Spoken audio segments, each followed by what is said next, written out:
In a quiet, small Georgia town, a young girl vanished without a trace while playing in her grandmother's garden, leaving her mother and the authorities desperately searching for answers.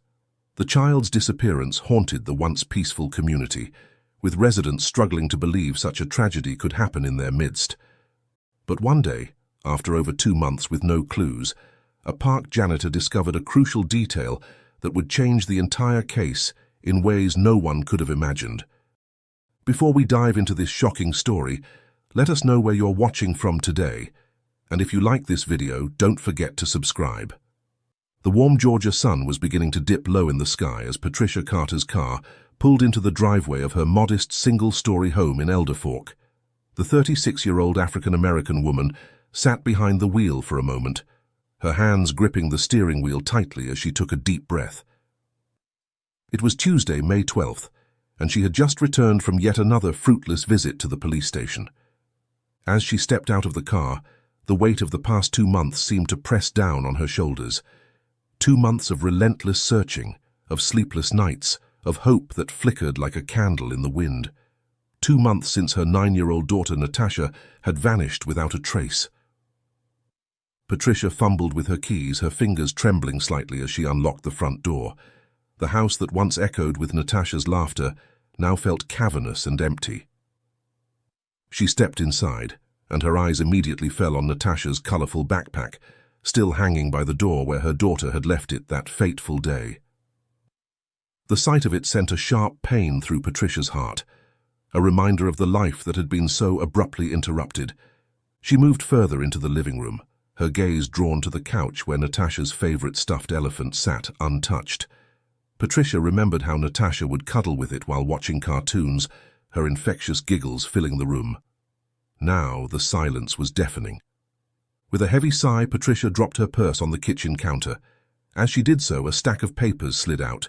New missing person flyers she had picked up from the print shop on her way home. Each one featured Natasha's bright smile, her dark eyes twinkling with mischief and joy. Patricia traced her finger over her daughter's face, willing the image to come to life. As she stood there, the events of March 12th played through her mind for what felt like the millionth time. It had been a normal day. Patricia had dropped Natasha off at her grandmother Eloise's house before heading to work. Natasha had been playing in the backyard while Eloise prepared lunch inside. Then, in the brief moment it took for Eloise to answer a phone call, Natasha had simply disappeared. The police had been called immediately. They had combed through the neighborhood, interviewed everyone within a 5-mile radius, and found absolutely nothing. It was as if Natasha had vanished into thin air, leaving no trace behind. Patricia moved to the kitchen, her body operating on autopilot as she filled the kettle and set it on the stove. Making tea had become a ritual, a small act that gave her the tiniest semblance of normalcy in a world that had been turned upside down. As she waited for the water to boil, Detective Morgan's words from earlier that day echoed in her mind. "We're still looking, Ms. Carter, but without new evidence to pursue." The unspoken implication hung in the air, that maybe it was time to accept that Natasha might never be found. But Patricia couldn't accept that. She wouldn't. As long as there was breath in her body, she would keep searching, keep hoping, keep fighting to bring her little girl home. The kettle whistled, startling Patricia out of her thoughts. She poured the hot water over a tea bag, watching as the color slowly seeped into the water. As she did so, she made a silent promise to Natasha, wherever she might be. "I will find you, baby girl, no matter what it takes. I will bring you home." Patricia carried her steaming cup of tea to the kitchen table, where her laptop sat open. With a deep breath, she settled into the chair and logged into Facebook. The Find Natasha Carter page she had created 2 months ago greeted her, its follower count now surpassing 3,000. The outpouring of support from the tight-knit community of Elder Fork and the surrounding areas had been overwhelming. She scrolled through the page, her eyes skimming over the countless messages of encouragement and hope. Local businesses had shared her posts, offering their windows and bulletin boards for flyers. Strangers had organized search parties, combing through areas the police had already searched, hoping to find something, anything, that might lead to Natasha. As she read through the comments on her latest update, a notification for a new message appeared. Patricia's heart skipped a beat, as it did every time she received a new message. Each one held the potential to be the breakthrough she so desperately needed. She clicked on the notification, and a message from a man named Howard Jenkins popped up. His profile picture showed a middle-aged white man with kind eyes and graying hair. The message read, "I think I found something that might belong to your daughter. A pink necklace with beads and a heart pendant. I tried calling several times but couldn't reach you." Patricia's hands began to shake as she quickly navigated back to her most recent post.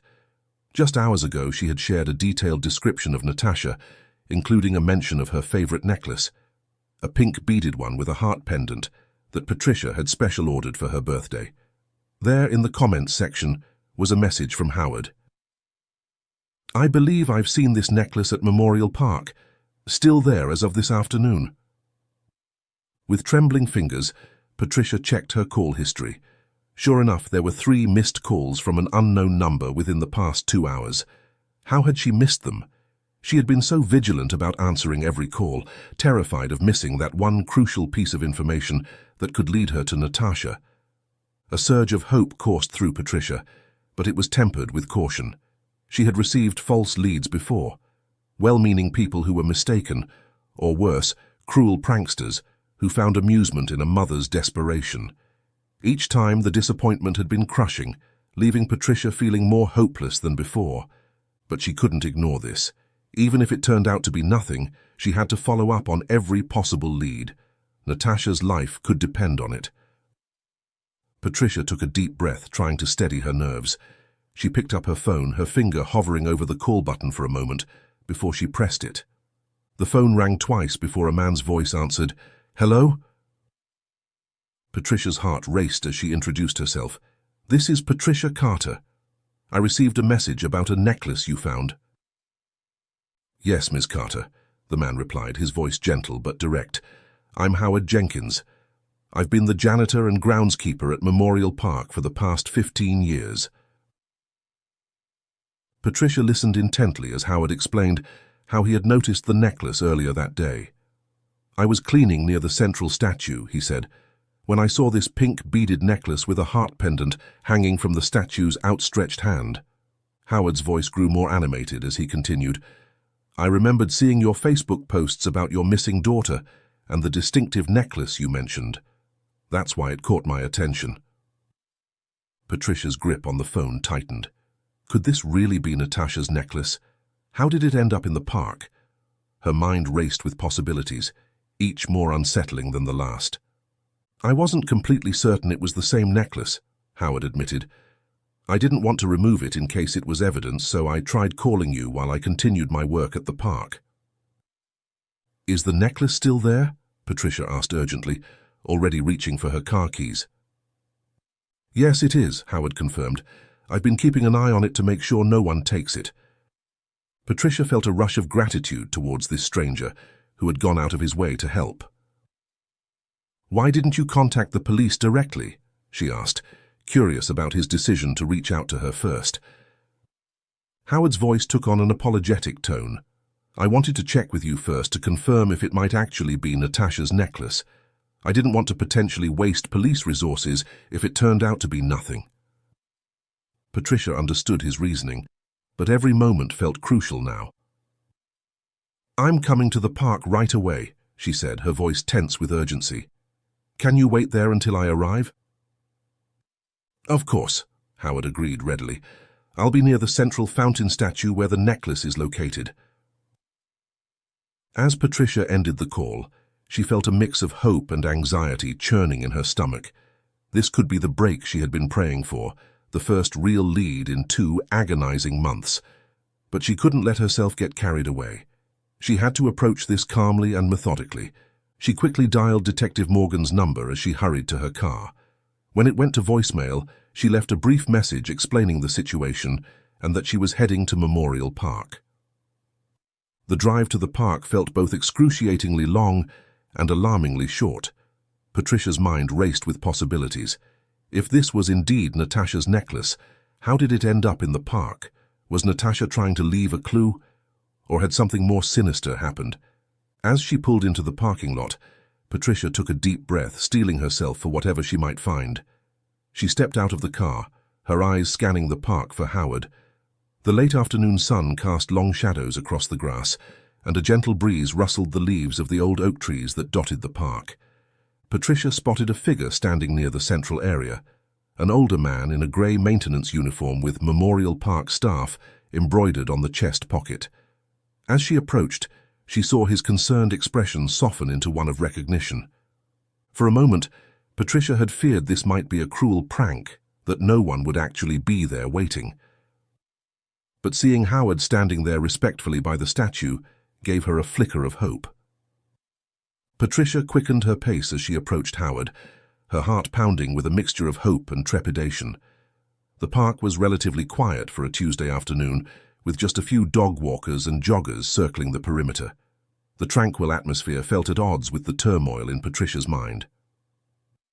"Ms. Carter?" Howard asked as she drew near, his voice gentle and respectful. Patricia nodded, unable to find her voice for a moment. She took a deep breath, steadying herself. "Yes, I'm Patricia Carter. Thank you for waiting, Mr. Jenkins." Howard's kind eyes crinkled with concern. "Of course, I can only imagine how difficult this must be for you. The necklace is just over here." He led her towards the bronze statue of Elder Fork's founder, which stood about 8 feet tall in the center of the park. The statue's arm was extended outward in a welcoming gesture, and as they approached, Patricia's breath caught in her throat. There, delicately draped over the statue's outstretched hand, was a necklace that made Patricia's heart skip a beat. Pink glass beads gleamed in the late afternoon sunlight, and a familiar heart-shaped pendant hung from the center. Patricia froze, her eyes fixed on the necklace. It was unmistakable, the distinctive pendant that she had special ordered from an artisan shop for Natasha's birthday. But seeing it here in this unexpected place felt surreal. With trembling hands, Patricia stepped closer, her eyes drinking in every detail. She immediately recognized unique features that only a mother would know. The small chip on one of the beads from when Natasha had accidentally dropped it, and the tiny inscription of NC that Patricia had requested on the back of the heart pendant. Her legs nearly gave out as the reality hit her. This was the first concrete evidence that Natasha had been in this area since her disappearance. Someone had deliberately placed it here to be found. "Is it your daughter's?" Howard asked softly, watching Patricia's reaction carefully. Patricia nodded, unable to speak for a moment. When she finally found her voice, it was barely above a whisper. "Yes, it's Natasha's. I'd recognize it anywhere." She wanted nothing more than to reach out and grab the necklace, to clutch this piece of her daughter close to her heart. But the countless conversations she'd had with the police over the past 2 months had ingrained in her the importance of preserving evidence. The necklace might contain fingerprints or other clues that could lead them to Natasha. With shaking hands, Patricia pulled out her phone and dialed 911. When the operator answered, she struggled to keep her voice steady as she explained the situation. "I'm at Memorial Park. We've found physical evidence connected to my missing daughter's case, her necklace." As she spoke with the operator, Howard stood nearby, his presence a quiet support. Patricia noticed him gently redirecting a curious jogger who had slowed down to look at the necklace, keeping the area clear. Within minutes, the sound of sirens filled the air. 2 police cars pulled up with flashing lights, and officers quickly approached the statue. Patricia recognized one of them, Officer Johnson, who had been involved in the initial search for Natasha. "Ms. Carter," Officer Johnson said as he reached them, his face serious but kind, "can you confirm this is your daughter's necklace?" Patricia nodded, pointing out the distinctive features, the chipped bead, the inscription. As she did so, another car pulled up, and Detective Morgan stepped out, his face set in grim determination. "Patricia," he said as he approached, "I got your message. This is potentially significant evidence. We're going to need to secure the area and process this carefully." As the officers began to cordon off the area with yellow tape, treating it as a potential crime scene, Patricia watched as a technician carefully retrieved the necklace, placing it gently in an evidence bag. Detective Morgan turned to Patricia, his voice gentle but firm. "We'll check for fingerprints and DNA, but we'll also review all security footage from businesses surrounding the park. We need to see if we can identify who placed the necklace there." Patricia nodded, her mind reeling. After 2 months of nothing, this small piece of jewelry represented the first real lead in finding Natasha. It was proof that her daughter had been here, in this park, at some point since her disappearance. As she watched the officers work, a young policeman approached Detective Morgan, speaking in a low, urgent tone. Patricia couldn't make out the words, but she saw the detective's expression change, his eyebrows lifting in surprise. Detective Morgan turned to her, a new intensity in his eyes. "Patricia, we may have something. The officer just informed me that they've already obtained security footage from Rosie's cafe, across from the park entrance. They've found something significant from the day Natasha disappeared." Patricia's heart leaped into her throat. Could this be the breakthrough they'd been waiting for? She sent up a silent prayer. "Please," she thought, "let this lead us to Natasha. Let this bring my baby home." Patricia's heart raced as she followed Detective Morgan to a police vehicle where a laptop had been set up. The screen showed grainy but clear footage from a security camera, the timestamp indicating it was from March 12th, the day Natasha disappeared. "This is footage from Rosie's cafe, directly across from the park entrance," Detective Morgan explained, his voice tense with anticipation. "Watch closely." Patricia leaned in, her eyes glued to the screen.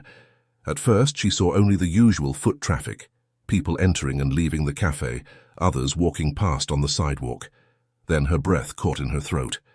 There, walking into view, was a man in a baseball cap and sunglasses, and beside him, holding his hand and licking an ice cream cone, was unmistakably Natasha. "Oh my God," Patricia whispered, her hand flying to her mouth. "That's her, that's my baby." The footage only showed the pair from behind as they entered the park, the man's face obscured by his cap and sunglasses, but his height, build, and distinctive walking pattern were clearly visible. Detective Morgan paused the video, his face grim. "This is significant evidence, Patricia. It confirms Natasha was taken to the park that day, likely by someone who deliberately disguised himself and knew how to avoid showing his face to security cameras." Patricia couldn't tear her eyes away from the frozen image of her daughter, looking so small next to the unknown man. "But why can't we see where they went in the park? How did the necklace end up on the statue?" "Unfortunately, the cafe's camera doesn't cover that area of the park," Detective Morgan explained. "We're going to canvass the area for any other cameras that might have caught them, but this is already a huge lead." He turned to Patricia, his expression softening slightly. "We're going to release still images from this footage to local news stations and social media platforms. Someone might recognize the man by his build, clothing, or walking pattern." Patricia nodded, trying to process everything. After 2 months of nothing, suddenly they had tangible evidence that Natasha was alive after leaving her grandmother's yard. But the sight of her daughter with this unknown man filled her with a mixture of hope and terror. "What happens now?" she asked, her voice barely above a whisper. Detective Morgan's face was set in determination. "We pursue this lead aggressively. We'll analyze every frame of this footage, check for any other cameras in the area that might have caught them, and put out an alert for anyone who might recognize the man." He paused, placing a comforting hand on Patricia's shoulder. "I know this is a lot to take in. We're going to need you to prepare for a difficult wait as we analyze all this new evidence. But I promise you, we're not going to rest until we find Natasha." Patricia nodded, feeling simultaneously hopeful and frustrated. They had more information now than they'd had in 2 months, but still no clear path to finding her daughter. "I want to help," she said firmly. "I want to do whatever I can to find her." Detective Morgan nodded, understanding in his eyes. "The best thing you can do right now is to keep spreading the word. Share the images we release. Talk to anyone who might have seen something." As they wrapped up at the scene, Detective Morgan provided Patricia with digital copies of the footage. "I'll call the moment we have any updates," he promised. "This necklace discovery might pressure the kidnapper into making a mistake. We're closer than we've ever been." Patricia clutched the USB drive with the CCTV footage, feeling its weight in her hand. It represented both hope and fear, proof that Natasha had been alive and in the park that day, but also evidence of the danger she was in. As she walked back to her car, Patricia's mind was already racing with plans. She would post the screenshots online, reach out to every contact she had made over the past 2 months, do whatever it took to identify the man who had taken her daughter. The sun was setting as Patricia drove home, casting long shadows across the road. She glanced at the USB drive sitting on the passenger seat, feeling a mixture of determination and dread. Whatever happened next, she knew one thing for certain. She wouldn't rest until Natasha was safe in her arms again. The moment Patricia arrived home, she rushed to her laptop, her fingers trembling as she inserted the USB drive containing the CCTV footage. She opened her Find Natasha Carter Facebook page, her heart pounding as she prepared to share the most significant update in 2 months. With careful attention to detail, Patricia uploaded screenshots from the footage, making sure to include clear images of the man's build, clothing, and distinctive gait. She added a detailed description, emphasizing his height, the way he walked, and the baseball cap and sunglasses he wore to conceal his face. As she typed, Patricia's emotions swung wildly between hope and fear. Seeing Natasha in the footage had been both a relief and a shock. Her daughter was alive, at least on that day, but she was in the hands of someone who had gone to great lengths to hide his identity. Urgent update, Patricia began her post. New evidence has been discovered in Natasha's case. These images show my daughter with an unknown man on the day she disappeared. If you recognize this man by his build, clothing, or the way he walks, please contact the police immediately. Any information, no matter how small, could be crucial in bringing Natasha home. She hit post and watched as the update instantly began to gain traction. Within minutes, the post had dozens of shares, and comments started pouring in from community members eager to help. Patricia stayed glued to her computer, responding to every message and comment, her eyes scanning desperately for any information that might be useful. Most were well-meaning but unhelpful suggestions or expressions of support, but Patricia couldn't afford to overlook anything. As she sifted through the flood of responses, a comment caught her eye. It was from a young couple claiming to have been in the park on the day Natasha disappeared. They said they had seen a man matching the description from the security footage, walking with a little girl who looked distressed. Heart racing, Patricia immediately sent them a private message, hoping this might be the breakthrough she'd been praying for. But as she began to communicate with them, her hope quickly turned to frustration and anger. Their story began to unravel, details changing with each message. When Patricia pressed for more information, they suddenly demanded money in exchange for what they claimed was crucial evidence. With a heavy heart, Patricia realized this was just another cruel scam attempt, one of many she had encountered over the past 2 months. The couple's profile was fake, filled with stolen photos and fabricated information. It was clear they were preying on her desperation, hoping to exploit a mother's anguish for financial gain. Fighting back tears of disappointment and rage, Patricia reported the profile to Facebook and blocked the users. She took a deep breath, trying to center herself. This wasn't the first time she had encountered such heartless deceit, and she knew it likely wouldn't be the last. But she couldn't let these setbacks deter her.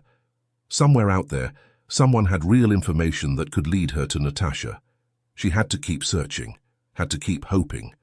As the night wore on, Patricia made herself cup after cup of strong coffee, determined to stay alert. She couldn't bear the thought of missing a crucial piece of information because she'd fallen asleep. Around midnight, as she was in the kitchen refilling her coffee mug, a movement outside caught her eye. Patricia glanced out the window and froze. There, standing near her mailbox, was an elderly woman staring directly at her house. The woman was dressed in a dark coat despite the warm spring night, her silver hair gleaming in the moonlight. She seemed to be deliberately watching Patricia's home, her gaze fixed and unwavering. Patricia's heart raced. Was this someone who had information about Natasha? Or was it something more sinister? Someone connected to the kidnapping? As soon as the woman noticed Patricia looking back at her, she quickly turned away, pretending to be simply walking past. But Patricia wasn't fooled. The woman's behavior was too deliberate, too focused to be coincidental. Without thinking, Patricia rushed to her front door and out onto the porch.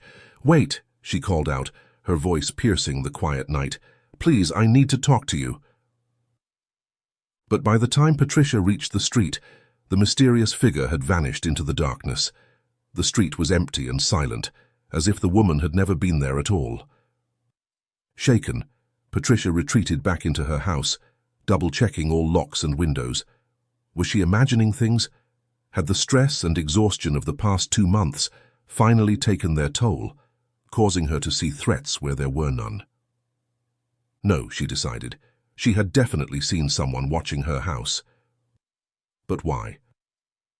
And who was this mysterious woman?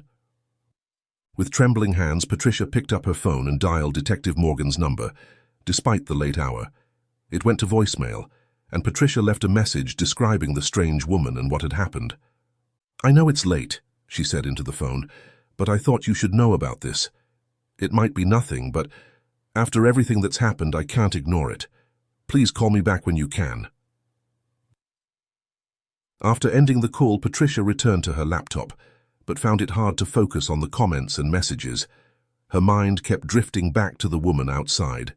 Was she someone who knew something about Natasha's disappearance, or was she connected to the man in the video? As the night deepened, Patricia forced herself to try to sleep, though her mind raced with questions. She lay in bed staring at the ceiling, her thoughts a chaotic mix of hope from the new evidence and fear of what it might mean. Just before dawn, Patricia finally drifted into a fitful sleep, her dreams filled with shadowy figures and her daughter's voice calling out for help. Even in sleep, she couldn't escape the worry and fear that had become her constant companions since Natasha's disappearance. The first rays of sunlight were just beginning to peek through the curtains when Patricia jolted awake. For a moment she was disoriented, the events of the previous day flooding back to her in a rush. The necklace, the video footage, the mysterious woman outside her house, it all swirled in her mind as she struggled to fully wake up. Glancing at the clock, Patricia realized she had only managed to sleep for a couple of hours. But there was no time to waste. She needed to get to the police station to see if there were any updates on the necklace or the video footage. As she got dressed, Patricia's mind raced with possibilities. Had anyone recognized the man in the video? Had the police found any fingerprints on the necklace? And what about the woman she had seen outside her house last night? Patricia grabbed a quick cup of coffee and headed out the door, her body running on adrenaline and determination. As she walked towards her car, movement at the far end of her street caught her eye. Her heart nearly stopped as she recognized the same elderly woman from the previous night, unmistakably watching her house again. This time, Patricia didn't hesitate. She immediately began walking towards the woman, calling out, "Excuse me! I need to speak with you." The woman appeared startled, her eyes widening as she realized Patricia was approaching. She began to walk away hastily, her movements stiff and hurried. But Patricia was quicker. She caught up to the woman, her voice firm but polite, as she said, "Please, I just want to talk. Who are you? Why have you been watching my house?" The elderly woman, now that Patricia could see her up close, appeared to be in her late 70s. Her face was deeply lined, her silver hair neatly combed back. She seemed torn between fleeing and speaking, her mouth opening and closing as if she was struggling to find the right words. I saw the pictures online," the woman finally said, her voice barely above a whisper. "The girl." Patricia's heart raced. "My daughter. Natasha. Do you know something about her?" The woman's composure crumbled, her eyes filling with tears. I think the man who took your daughter is my son." Patricia froze, her mind reeling from this unexpected revelation. The woman continued, her voice heavy with shame and fear. "His name is Robert Dawson. He was released from prison 6 months ago. He served time for attempting to lure a young girl from an online dating platform."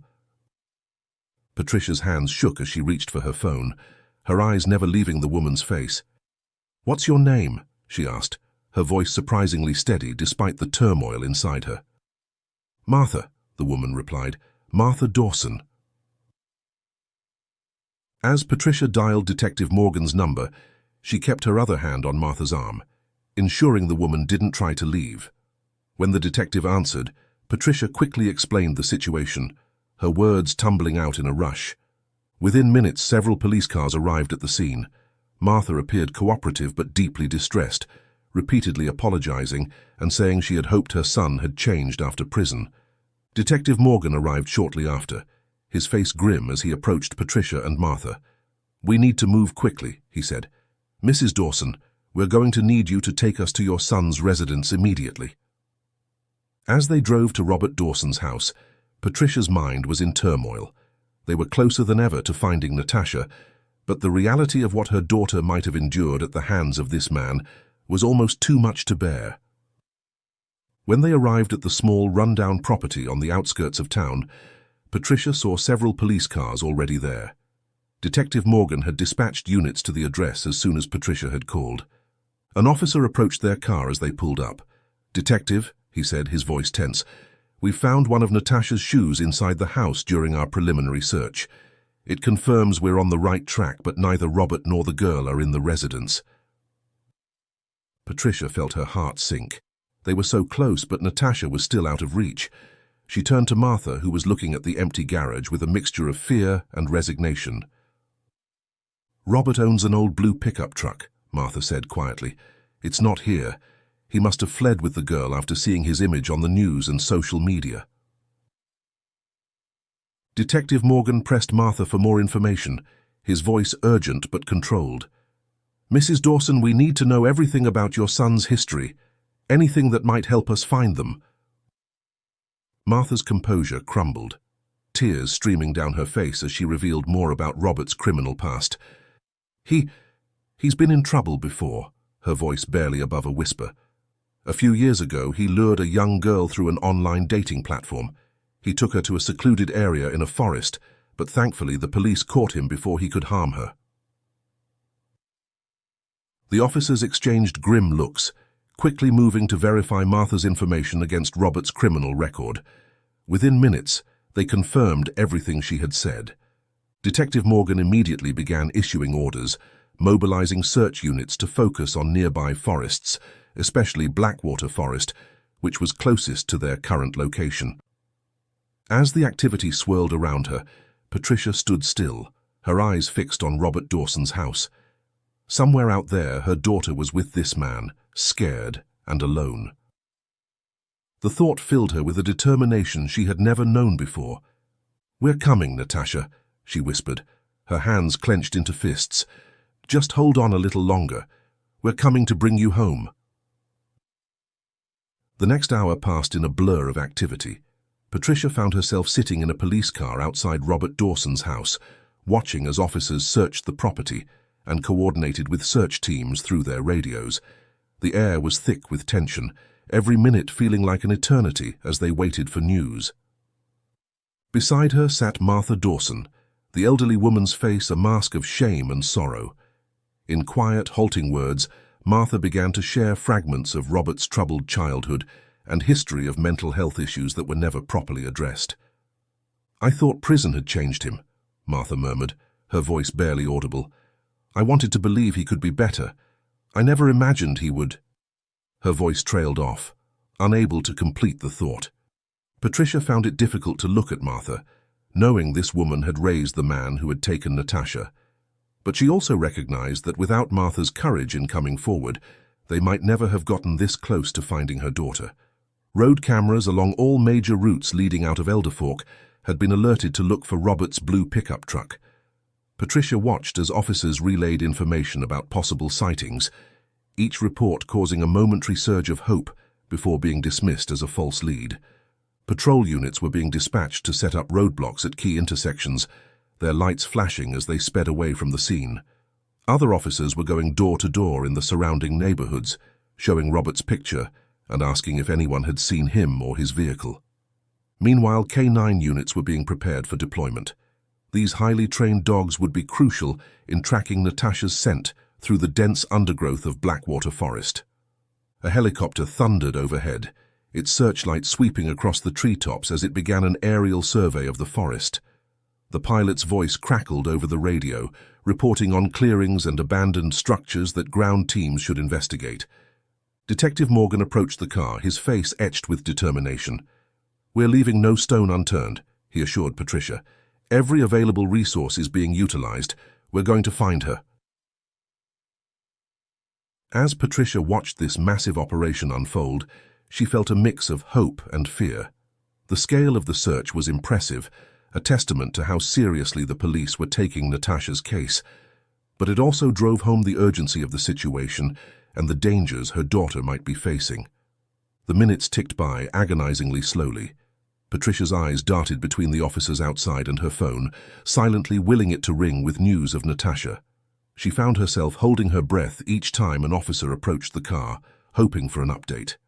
After what felt like an eternity, but was actually about 20 minutes, Patricia noticed an officer receiving information over the radio. His expression shifted, and he looked in her direction with an intensity that made her heart race. The officer approached their car, opening the door. "Ms. Carter," he said, his voice carefully controlled, "they've found Natasha alive. A K9 unit located her and Robert in a remote area of Blackwater Forest. Robert has been taken into custody." Patricia felt the world tilt around her. She heard the words, but they seemed to come from far away. Natasha was alive. They had found her. After 2 months of fear and uncertainty, her daughter was coming home. Tears began to stream down Patricia's face as the reality of the situation hit her. She barely registered Martha's gasp beside her, or the officer's gentle hand on her shoulder. "They're bringing Natasha to the police station now," the officer continued. "Medical personnel are waiting there to examine her. We can take you there immediately." Patricia nodded, unable to form words. As they drove to the station, her mind raced with 1,000 thoughts. Was Natasha hurt? What had she endured during these 2 months? How would this experience affect her? The drive to the station felt both endless and far too short. Patricia wasn't sure if she was ready to face the reality of what had happened to her daughter, but she was desperate to hold Natasha in her arms again. As they pulled up to the station, Patricia saw an ambulance parked outside, its lights flashing. Her heart clenched at the sight, fear mixing with her relief. She practically ran from the car to the station entrance, her legs feeling weak and unsteady. Inside the station was a flurry of activity. Officers and medical personnel moved quickly, their voices a low hum of urgency. Patricia stood in the middle of it all, her eyes searching desperately for any sign of Natasha. And then, suddenly, there she was. Natasha appeared at the end of the hallway, escorted by a female officer and a paramedic. She looked small and fragile, her clothes dirty and her hair tangled. But she was alive, and when her eyes met Patricia's, the world seemed to stop. "Mum!" Natasha cried out, her voice breaking. Patricia rushed forward, gathering her daughter in her arms. She held Natasha tightly, feeling the girl's body shake with sobs. Patricia's own tears flowed freely as she stroked Natasha's hair, murmuring words of comfort and love. "I'm here, baby," Patricia whispered. "You're safe now, I've got you." As she held her daughter, Patricia was acutely aware of the mix of emotions surging through her. Relief and joy at having Natasha back, warred with rage at what her child had endured, and fear of the long road of recovery ahead. But for now, in this moment, all that mattered was that Natasha was here, alive and in her arms. Whatever challenges lay ahead, they would face them together. Patricia silently vowed to do whatever it took to help her daughter heal, to protect her and support her through whatever came next. As the medical staff gently approached to begin their examination, Patricia held Natasha's hand tightly. "I'm right here," she promised. "I'm not going anywhere. We're going to get through this together." Natasha nodded, her grip on Patricia's hand tightening. And as they moved forward to face whatever came next, Patricia felt a strength she didn't know she possessed. They had survived the nightmare of separation. Now, united once more, they would face the future together, one step at a time. As the initial shock of the reunion began to subside, Detective Morgan approached Patricia and Natasha. His face was a mixture of relief and concern as he gently explained that they needed to speak with Patricia privately. "Natasha will be with our child psychologist and social worker," he assured them.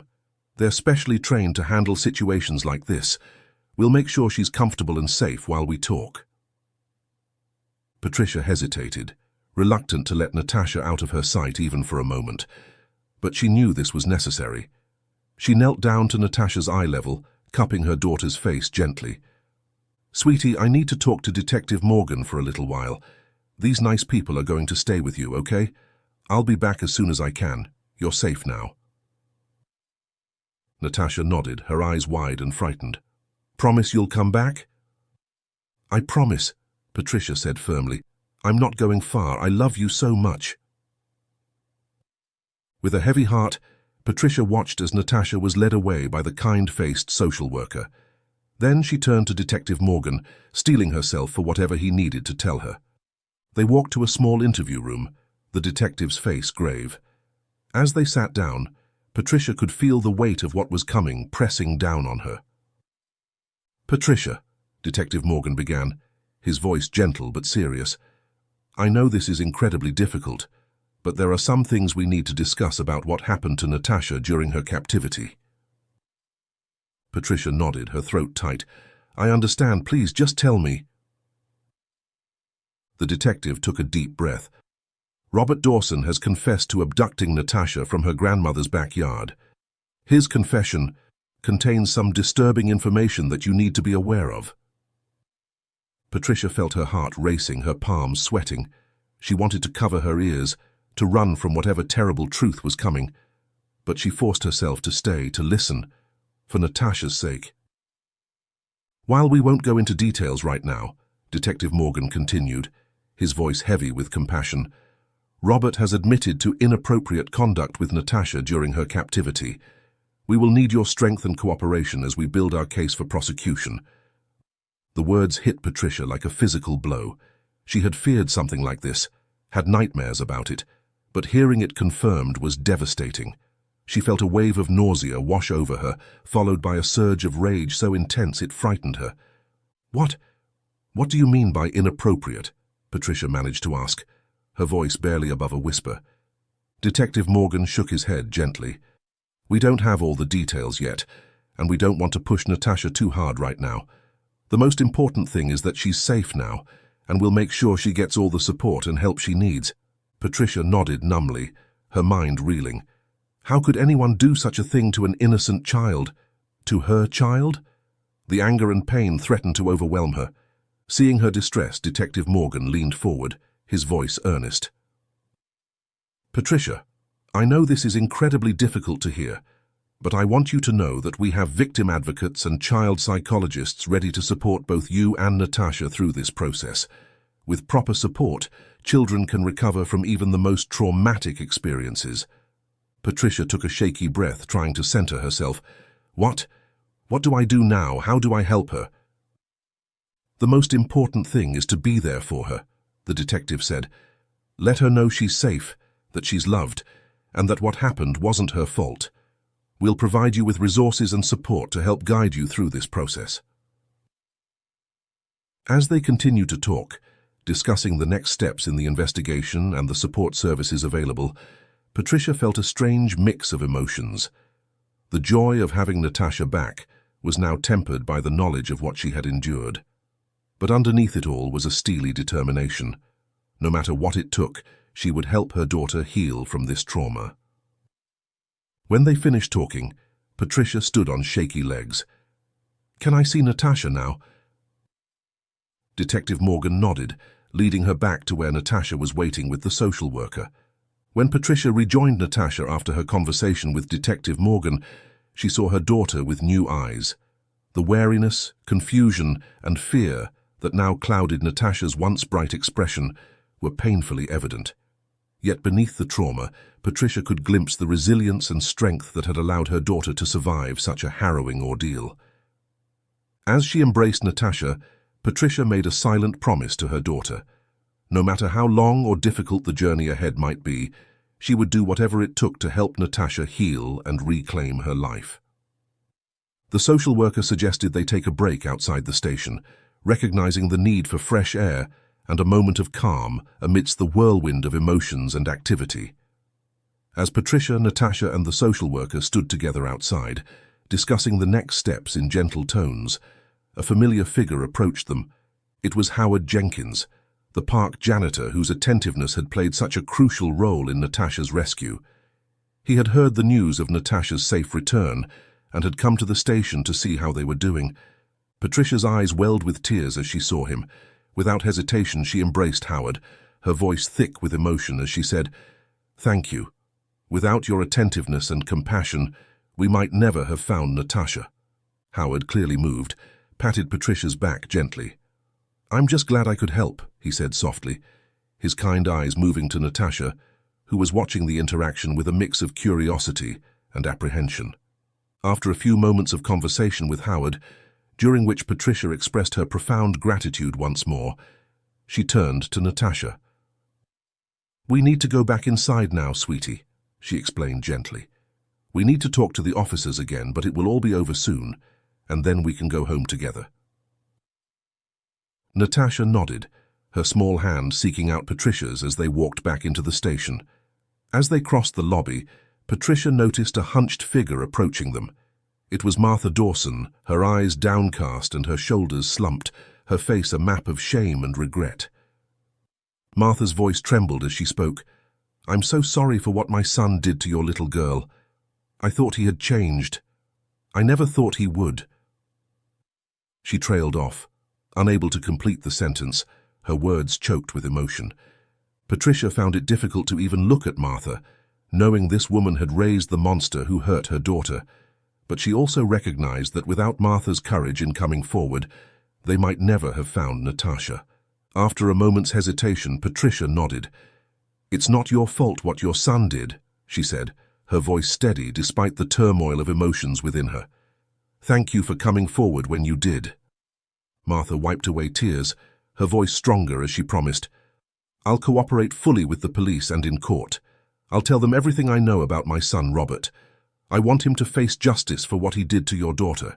He's sick and he needs help, but he also needs to pay for what he's done." As they separated, Martha walking toward the exit while Patricia guided Natasha deeper into the station, an officer approached them. The officer explained that they were preparing an interview room to finalize their statements. He suggested they wait in the waiting area with the social worker until everything was ready.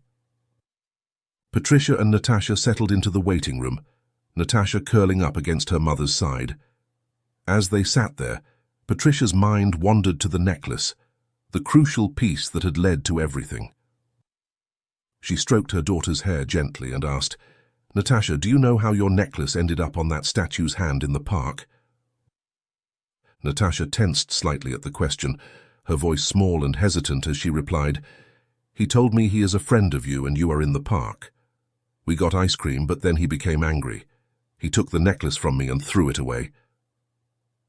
Patricia's heart clenched at her daughter's words, realizing that somehow the necklace must have ended up on the statue. Looking down at Natasha's face, Patricia felt an overwhelming sense that this wasn't just coincidence. The park janitor noticing the necklace, Martha seeing the Facebook post, all of it coming together so perfectly to save Natasha. It seemed almost guided by something beyond mere chance.